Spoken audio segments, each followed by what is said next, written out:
নমস্কার বন্ধুরা, এক্সপ্লোরার সৈকত অফিসিয়াল চ্যানেলে সকলকে স্বাগতম। বন্ধুরা, আমাদের ধর্মে প্রতিদিন সকাল সন্ধ্যা ভগবানের পুজো করার বিধান রয়েছে।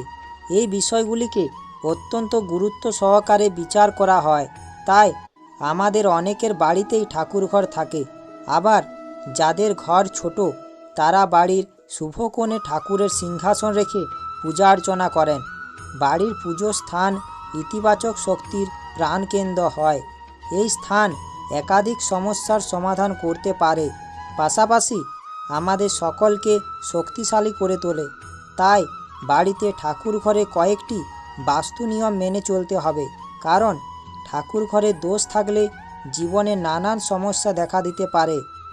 এই ঠাকুরঘর একটি পবিত্র জায়গা। শাস্ত্রীয় মতে ঠাকুর ঘরে দেবতারা বাস করেন, সেই জন্য তাদের কৃপাতে আমরা সুখ ও শান্তিতে জীবন কাটাই। বন্ধুরা, অবশ্যই সঠিক নিয়ম অনুসারে ভগবানের পুজো করতে হবে। যদি তা না করা হয় তাহলে জীবনে শান্তির পরিবর্তে নেমে আসবে অশান্তি। আমরা না জেনে না বুঝে এমন কিছু কাজ ঠাকুর ঘরে করে থাকি যা আমাদের করা উচিত নয়, এমনটা আমাদের শাস্ত্রে বলা আছে। এই কাজগুলি করলে সংসারে অমঙ্গল নেমে আসে। আজ আপনারা জানতে পারবেন ঠাকুর ঘরে কোন কাজগুলো করা উচিত নয়। তাই এই গুরুত্বপূর্ণ ভিডিওটি শেষ পর্যন্ত দেখুন। আমাদের শাস্ত্রে প্রথমে যে কথা বলা আছে তা হলো ঠাকুর ঘরটিকে বাস্তুশাস্ত্র মেনেই সাজাতে হবে। তা না হলে দেবস্থান থেকে যে শুভ প্রভাব বাড়ির বাসিন্দাদের উপরে পড়ার কথা তা থেকে বঞ্চিত হবেন সবাই। তাই ঠাকুর ঘরকে সাজাতে হবে টাটকা ফুল দিয়ে। ঠাকুর ঘরে প্রবেশের দরজার মাথায় ও সিংহাসনে গাঁদা রজনীগন্ধা ফুলের মালা দিয়ে সাজালে দেবতারা খুব খুশি হন। বন্ধুরা, সব সময় খেয়াল রাখবেন ঠাকুর ঘরে বাসি বা শুকনো ফুল যাতে না থাকে, তা না হলে খারাপ প্রভাব সংসারের উপরে পড়বে, এমনটা বাস্তুশাস্ত্রে বলা আছে। আলপনার সাজেও বাস্তুশাস্ত্র মতে ঠাকুর ঘরের জন্য অত্যন্ত উপযোগী বলে মনে করা হয়। সেই জন্য ঠাকুর ঘরে আলপনার অঙ্কন করে রাখলে তা সংসারে শুভ প্রভাব আসে। আলপনা আঁকা থাকলে দেবতারা খুব খুশি হন এবং ঠাকুর ঘরকে খুব সুন্দর দেখতে লাগে। সেই জন্য সাজসজ্জা যেমনই হোক না কেন, ঠাকুর ঘরকে সব সময় ছিমছাম এবং শান্ত স্নিগ্ধ পরিবেশ বজায় রাখা উচিত। দ্বিতীয় যে কথাটি বলা আছে তা হলো ঠাকুরকে সিংহাসন ছাড়া কখনোই রাখা উচিত নয়। ঠাকুরকে অবশ্যই সিংহাসনের উপরে রাখতে হবে। সবচেয়ে কাঠের সিংহাসনের উপরে ঠাকুরকে রাখার চেষ্টা করবেন। তবে মার্বেল বা অন্য কোনো ধাতুর সিংহাসনও রাখা যেতে পারে, এমনটাই আমাদের শাস্ত্রে বলা আছে। তৃতীয় যে কথাটি বলা আছে তা হলো বাড়িতে ঠাকুর ঘরে পুজোর জায়গায় যে কোনো দেবতার একাধিক মূর্তি রাখা উচিত নয়। অনেকে পুরনো মূর্তি ফেলতে চান না, পুরনো মূর্তিও রেখে দেন। এটা কখনো করা উচিত নয়। এতে ঘরে অশান্তির ছায়া নেমে আসে এবং কাজকর্মও বিগড়ে যায়। সেই জন্য শুভ দিনে প্রতিমা স্থাপন করুন এবং পুরনো মূর্তি বা ছবি নদী বা পুকুরের জলে ভাসিয়ে দিন। তা না করলে সংসারে খারাপ প্রভাব পড়ে। চতুর্থ যে কথাটি আমাদের শাস্ত্রে বলা আছে তা হলো বাড়ির ঠাকুরঘর সব সময় হালকা ও শুভ রঙে রাঙিয়ে দেওয়ার চেষ্টা করুন। যেমন হালকা হলুদ, নীল বা কমলা রং নির্বাচন করতে পারেন। ঠাকুর ঘরে কোনো চকচকে রং ব্যবহার করবেন না এবং কালো রঙের ব্যবহার করবেন না, এতে সংসারে অশান্তি নেমে আসে। বন্ধুরা, পঞ্চম যে কথাটি বলা আছে তা অত্যন্ত গুরুত্বপূর্ণ। আমরা সকলেই ঠাকুরকে ভোগ নিবেদন করি। আমরা ঠাকুরকে যা কিছুই প্রসাদ হিসাবে অর্পণ করি, যেমন ফল বাতাসা ইত্যাদি, তা কখনোই 5-7 দিন ধরে ঠাকুর ঘরে কিনে এনে রাখা যাবে না। তা কখনোই করবেন না। অনেকেই এমনটা করে থাকেন।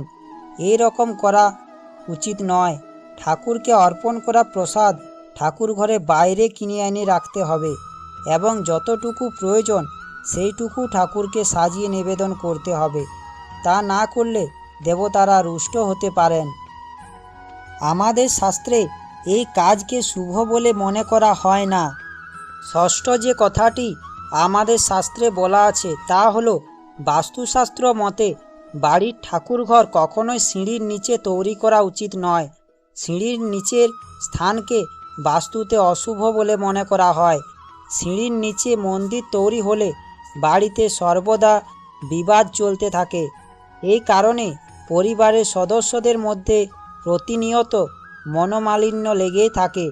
এই কারণে মানসিক অশান্তিও চলতে থাকে। এছাড়াও বাথরুমের পাশে কখনোই বাড়িতে ঠাকুরঘর তৈরি করবেন না। বাথরুমের উপরে বা নিচে ঠাকুরঘর তৈরি করা এড়িয়ে চলুন। বাস্তু নিয়ম অনুসারে বাথরুমের পাশে ঠাকুরঘর নির্মাণ করা অত্যন্ত অশুভ বলে মনে করা হয়। এতে বাড়ির সদস্যদের চরম ভোগান্তিতে পড়তে হয়। এই জন্য অর্থেরও ক্ষতি হয়। সপ্তম যে কথাটি আমাদের শাস্ত্রে বলা আছে তা হলো, আমরা ভগবানের পুজো করার সময় আসন ব্যবহার করে থাকি। শাস্ত্রে বলা আছে, যে আসন পেতে বসে পুজো করা হবে সেই আসন কখনোই অন্য কাউকে ব্যবহার করতে দেবেন না। সকলের জন্য আলাদা আলাদা আসন রাখতে হবে এবং ঠাকুর ঘরে আসন অন্য জায়গায় ব্যবহার করা উচিত নয়। ঠাকুর ঘরে আসন শুধুমাত্র ঠাকুর ঘরেই ব্যবহার করতে হবে এবং আপনার পুজো করার আসন শুধুমাত্র আপনি নিজেই ব্যবহার করবেন। অষ্টম যে কথাটি আমাদের শাস্ত্রে বলা আছে তা অত্যন্ত গুরুত্বপূর্ণ। সেটি হলো, আমরা সকলেই বাড়িতে পূর্বপুরুষ বা স্বর্গবাসী আত্মীয়দের ছবি লাগিয়ে থাকি। কিন্তু এই ছবি লাগানোর সময় কিছু বিষয় লক্ষ্য রাখা উচিত। বাড়িতে ভুল স্থানে ও ভুল দিকে পূর্বপুরুষদের ছবি লাগালে নানান সমস্যা দেখা দিতে পারে। তাই বাস্তুশাস্ত্র মেনে ছবি না লাগালে ক্ষতির মুখে পড়তে পারেন। অনেকেই ঠাকুর ঘরে দেবদেবীর সঙ্গে পূর্বপুরুষদের ছবি লাগিয়ে রাখেন। তবে বাস্তুশাস্ত্র অনুসারে দেবদেবীর সঙ্গে পূর্বপুরুষদের ছবি লাগানো উচিত নয়, কারণ এর ফলে দেবতারা ক্রুদ্ধ হন এবং দেবদোষ লাগে। শাস্ত্রে পিতৃপুরুষদের পৃথক পৃথক স্থান সম্পর্কে বলা আছে, কারণ মৃত্যুর পর পিতৃপুরুষও দেবতাদের সমান ক্ষমতাশালী হয়ে পড়েন। একই স্থানে উভয়ের ছবি লাগালে কারো আশীর্বাদে শুভ ফল পাওয়া যায় না। নবম যে কথাটি আমাদের শাস্ত্রে বলা আছে তা হলো, ঠাকুর ঘরে পুরনো ক্যালেন্ডার রাখা উচিত নয়। ঠাকুর ঘরে পুরনো ক্যালেন্ডার রাখলে বাস্তুদোষ হয়। এছাড়াও যদি পুজোর সময় প্রদীপ জ্বালানো হয় তাহলে বিশেষভাবে খেয়াল রাখতে হবে যেন পুজোর শুরু থেকে শেষ পর্যন্ত যেন প্রদীপ জ্বলে, মাঝপথে নিভে না যায়। প্রদীপ মাঝখানে নিভে গেলে সংসারে অমঙ্গল নেমে আসে। সনাতন ধর্মে এমন কোনো পুজো বা শুভ কাজ নেই যেখানে প্রদীপ জ্বালানো হয় না। এমনকি আরতির সময়ও প্রদীপ জ্বালাতেই হবে। আরতির সময় প্রদীপ জ্বালানো প্রাচীন রীতি। কথিত আছে, আরতির সময় জীবন থেকে অন্ধকার দূর করে জীবনে আলো বয়ে আসে। পুজো চলাকালীন হঠাৎ করে যদি প্রদীপ নিভে যায়, জোরে বাতাস দিলে প্রদীপ নিভে যাওয়া একটা স্বাভাবিক। অনেক সময় প্রদীপে তেল বা ঘি না থাকলেও আগুন নিভে যায়, কিন্তু আরতি বা পুজোর সময় প্রদীপ নিভে গেলে তা অমঙ্গল বলে মনে করা হয়, অশুভ লক্ষণ হিসাবেও ধরা হয়। সেই জন্য খেয়াল রাখতে হবে প্রদীপের তেল ও প্রদীপ সবই যেন ঠিকঠাক জায়গাতে থাকে, যাতে বাতি ঠিকমতো জ্বলতে থাকে ও মাঝখানে নিভে না যায়। তাই প্রদীপ জ্বালানোর সময় চারিপাশে নজর রাখা প্রয়োজন। এরপর যে কথাটি বলবো তা হলো, ঠাকুর ঘরে পুজো করার সময় উগ্র গন্ধযুক্ত ধূপ ব্যবহার করা উচিত নয়, কারণ দেবতারা মিষ্টি সুগন্ধ পছন্দ করেন। তাই উগ্র গন্ধযুক্ত কোনো ধূপ ঠাকুর ঘরে ঠাকুরের সামনে জ্বালাবেন না। সব সময় হালকা মিষ্টি সুগন্ধযুক্ত ধূপ ব্যবহার করবেন।